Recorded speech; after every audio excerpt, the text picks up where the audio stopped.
अद्विक को blood cancer है। उसके माँ बाप उसके इलाज कराने में असमर्थ हैं। इन्हें आपकी एक छोटी सी मदद की जरूरत है। डिस्क्रिप्शन में दिए हुए लिंक पर जाएं और अद्विक की उम्मीद बने।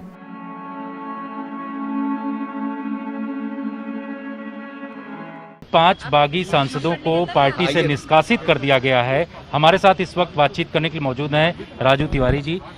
जिस तरीके से आप लोगों की बैठक हुई आज राष्ट्रीय कार्यकारिणी की, उसके बाद एक बड़ा फैसला हुआ। वहीं दूसरा जो पक्ष है, जो पशुपति पारस का है, उनका ये कहना है कि उन्होंने निष्कासित कर दिया है चिराग पासवान को। आप लोगों ने उन 5 लोगों को निष्कासित कर दिया है। अब असली कौन नकली कौन, ये एक साबित करने की जरूरत हो गई। देखिए, आप लोग भी बहुत दिन से मीडिया में हैं। किसी को निष्कासित करने के लिए हम स्वयं निष्कासित नहीं करते। हमारे राष्ट्रीय अध्यक्ष भी स्वयं निष्कासित नहीं कर सकते। पार्टी का संविधान है और राष्ट्रीय कार्यकारिणी की बैठक होती है। उनको नोटिस दे। राष्ट्रीय कार्यकारिणी की बैठक में संवैधानिक तहत उतने लोग उपस्थित होना चाहिए, तब किसी को निकाला जाए। तो राष्ट्रीय अभी कार्यकारिणी की बैठक हुई है, उसमें 60% लोग उपस्थित थे और सब सर्वसम्मति से राय लिया गया है कि जो पार्टी विरोधी काम 5 सांसद ने किया उनको निकाला जाए। आगे अब आप लोगों की क्या एक्शन होगा, क्योंकि जिस तरीके से वो पूरा गुट जो है वो पूरी कोशिश कर रहा है कि अध्यक्ष उनको बनाया जाए और उसके लिए आगे आने वाले दिनों में मीटिंग भी वो कर रहे हैं। आगे अब आप लोगों का एक्शन क्या होगा? देखिए, उनका काम है, वो अपना करेंगे। हमारा काम है कि पार्टी के संविधान के तहत जो कार्रवाई हुई वो हम लोग ने कर दिया।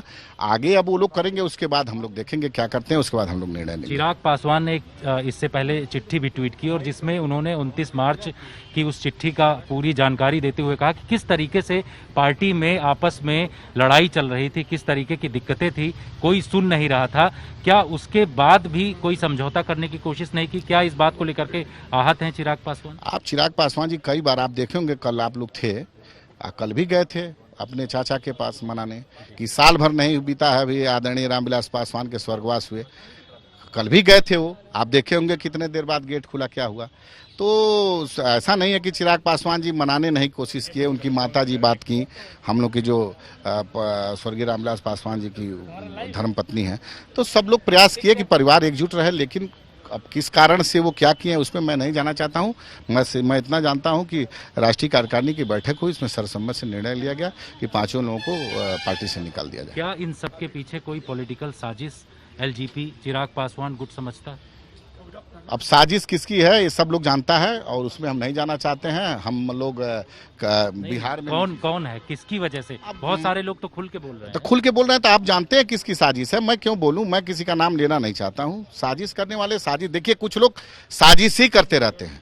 हम लोग साजिश वजिश पर ध्यान नहीं देते हैं, अपना काम करेंगे। और आगे तो एमपी और विधायक और ये तो जनता पैदा करती है ना, जनता जवाब देगी। इस साजिश के पीछे वजह क्या आने वाला जो कैबिनेट विस्तार या इन तमाम चीजों की वजह से ये सारे कदम उठा रहे हैं जो दूसरा? देखिए, कैबिनेट का विस्तार आने वाला है, क्या है उसमें नहीं। देखिए, हम लोग इतना, देखिए हमारी बात हम आप ही लोग के माध्यम बोले थे कि प्रधानमंत्री का विशेषाधिकार है, किसको मुख्यमंत्री बनाएंगे अपने कैबिनेट, किसको नहीं बनाएंगे। ये प्रधानमंत्री का विशेषाधिकार है।